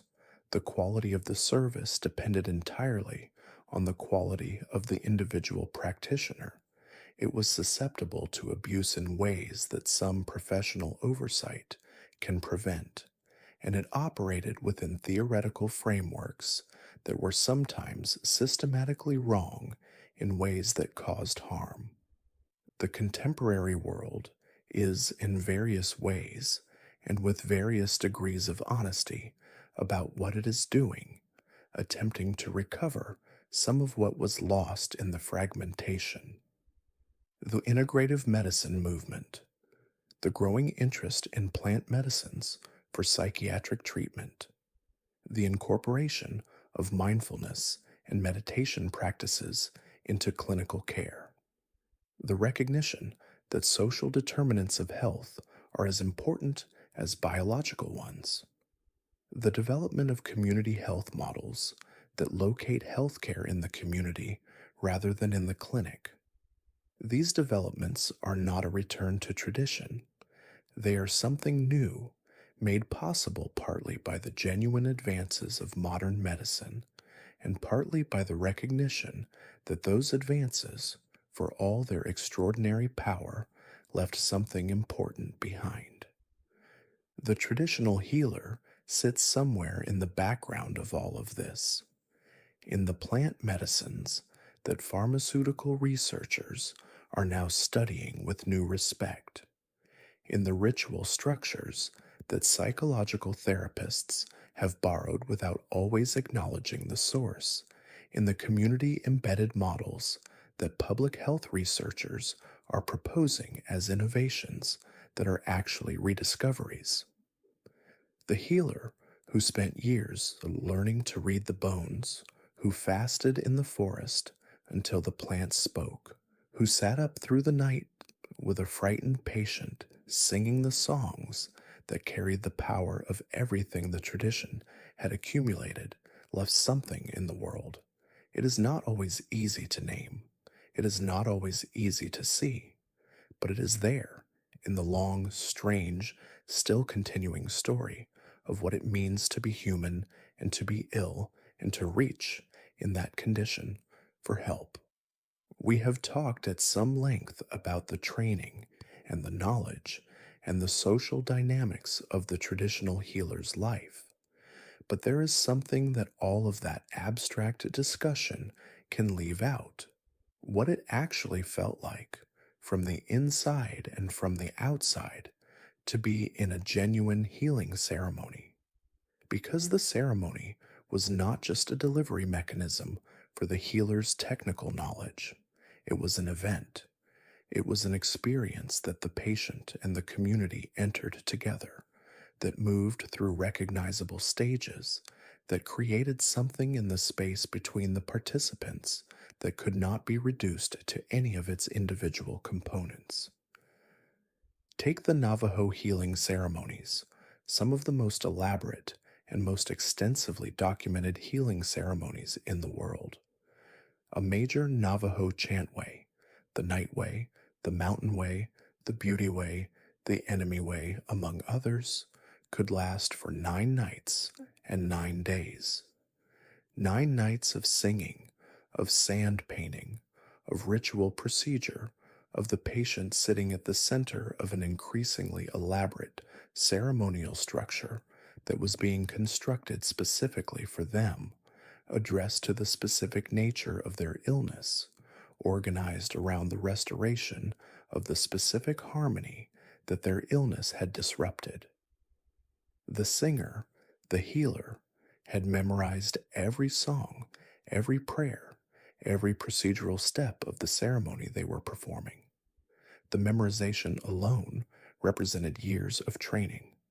A single major chantway might involve hundreds of songs that had to be performed in precise order with precise content. Getting a word wrong was not a small matter. The ceremony's power depended on its precision.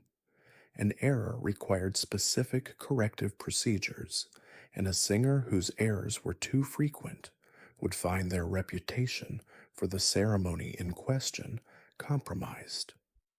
The sand paintings created during the Nightway and other chantways are among the most visually extraordinary products of any healing tradition in the world.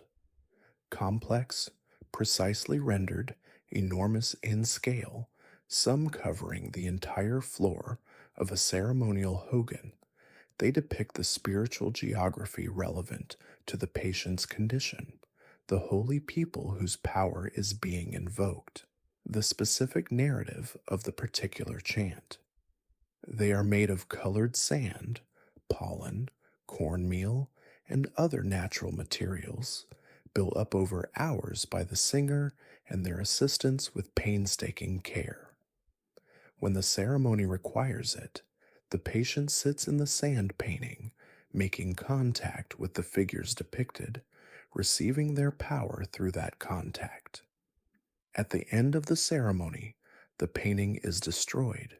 It was never meant to last. Its purpose was not to be an art object, but to be a ritual event, and its destruction was part of that event. The extraordinary care and complexity invested in these ceremonies reflected a serious and sophisticated theory of what healing required. It was not enough to give the patient the right medicine. The illness had to be properly placed in its cosmic context, its spiritual cause identified and addressed, the harmony that had been broken specifically named and then specifically restored. The ceremony did this by immersing the patient in a concentrated symbolic environment that structured every sensory channel: visual, auditory, olfactory, kinesthetic, around the single purpose of their healing. For 9 nights and days, every experience the patient had was organized around the narrative of their restoration. The power of this kind of sustained, multisensory, symbolically coherent immersion on psychological and potentially physiological processes is something that modern neuroscience is only beginning to investigate, but the preliminary findings are interesting. The kind of deep meaning making and symbolic integration that these ceremonies were designed to produce do appear to have measurable effects on the psychological and immunological processes involved in recovery from illness. In the candomblé tradition of Brazil, a healing ceremony might involve drumming that continued for hours, the performance of specific ritual songs addressed to the orixás, the spiritual forces of the tradition, whose power was relevant to the patient's condition, the preparation and offering of specific foods that the relevant orixá was known to prefer, and the experience of possession in which the orixá was understood to descend into and through one or more of the initiated practitioners present, speaking, dancing, and acting in characteristic ways that were recognizable to the community as the orixá's specific signature. The patient who received attention from an orixá in this state was receiving something understood to be direct spiritual intervention, not the healer's skill or knowledge, but the power of the spiritual force itself, channeled through the trained practitioner's body. The experience of being in a ceremony of this kind, of sitting in the drumming, of watching the possession, of feeling the energy in the room shift as the orixá arrived, is described by participants, including skeptical outside researchers who attended such ceremonies, in terms that are difficult to account for entirely within ordinary psychological frameworks. The sense of presence, of genuine otherness, of something happening that was not simply the product of the participants' collective imagination. The specific knowledge displayed by the possessed practitioner, knowledge about the patient's situation that the practitioner in ordinary consciousness would not have had access to. The physical changes in posture, in facial expression, in voice, in physical capacity that accompanied the possession state and that were consistent across many instances and many years. For the patient at the center of all of this, the experience of the healing ceremony was transformative in ways that went beyond whatever specific remedy the healer might prescribe. They had been seen, not just examined, not just diagnosed, but truly seen, their suffering located in its full context, its meaning explored, the forces relevant to it named and addressed.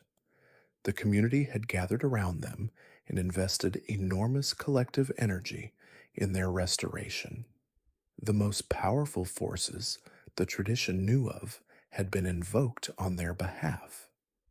They were not alone in what they were carrying. They were held by the community and by the ceremony and by the spiritual forces the ceremony had summoned in a way that was itself healing, regardless of any specific physical intervention.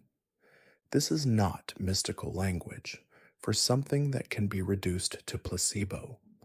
The placebo effect is real and significant, but what happens in a serious healing ceremony is more than that. It is the experience of being embedded in a community, of mattering to that community, of having your suffering taken seriously by every framework of meaning the community has available, of being given a structure within which that suffering makes sense and within which recovery is imaginable. These are not trivial things.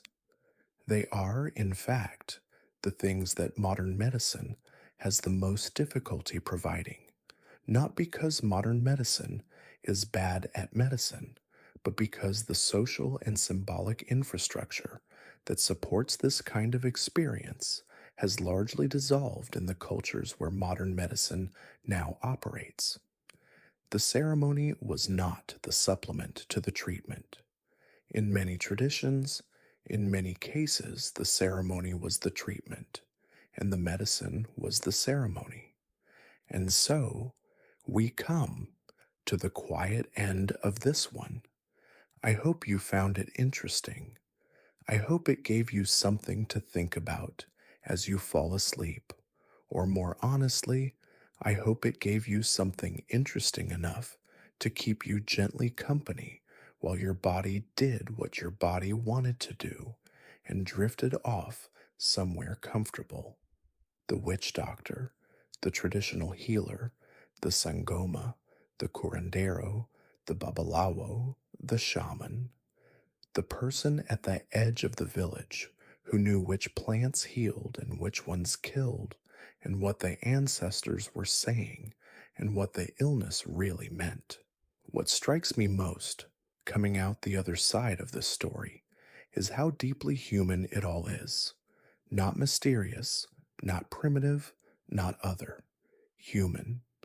The same impulse that drives every healer in every hospital in the modern world to sit with someone in their suffering and try to help, expressed through frameworks and techniques and beliefs that look very different from what we are used to, but that we're doing in their own way and on their own terms.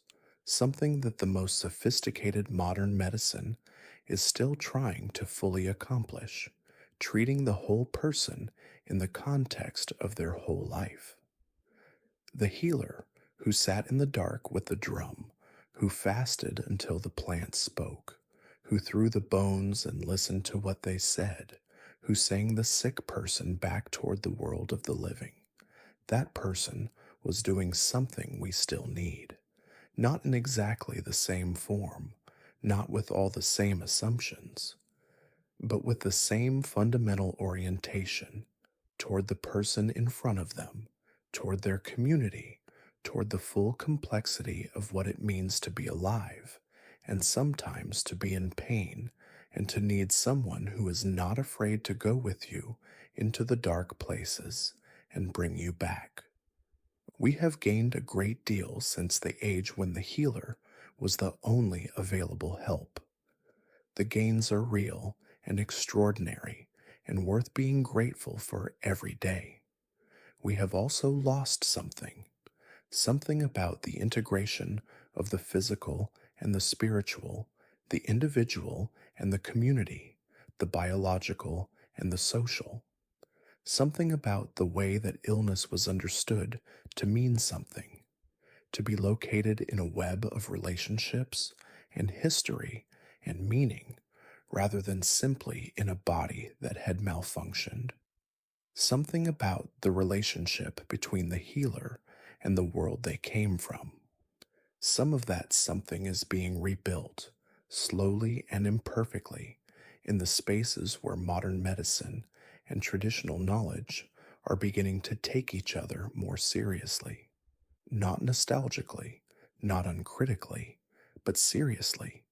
The clinical trials of psilocybin and MDMA for treatment-resistant depression and trauma. The ethnobotanists working with indigenous communities to document plant knowledge before the last elders who carry it are gone. The palliative care physicians who have begun to borrow from shamanic frameworks for end-of-life work. The therapists who have learned from the ceremonial traditions that healing is not something that happens to a passive patient, but something that requires the patient's whole participation, their whole story, their whole self. None of this is the same as what the traditional healer did. All of it is in conversation with it, even when the conversation is not acknowledged. Let your breathing slow now, if it hasn't already. Let the images from tonight settle wherever they want to settle. The forest at the edge of the village, the fire at the center of the ceremony, the bones falling on the woven mat, the drum in the dark resonating through the chest, the song rising from somewhere deep in a tradition that is older than writing, older than cities, older than almost any other human institution you could name, a tradition that has been present at the bedside of the dying and the birthplace of the living, and every frightening threshold in between, for as long as our species has been sick and in need of help. You don't need to carry any of it consciously into tomorrow. It'll be there in the morning, resting quietly in the back of your mind, if any part of it wants to be remembered. Right now, there is only the quiet and the comfortable dark, and your breathing slowing to meet them both. Thank you for being here tonight. Thank you for your company in this strange, slow, fascinating corner of the internet. Wherever you are, whatever hemisphere, whatever weather, whatever time it reads on the clock beside you, I hope this carried you somewhere restful. Sleep well, rest deeply, and I will see you in the next one.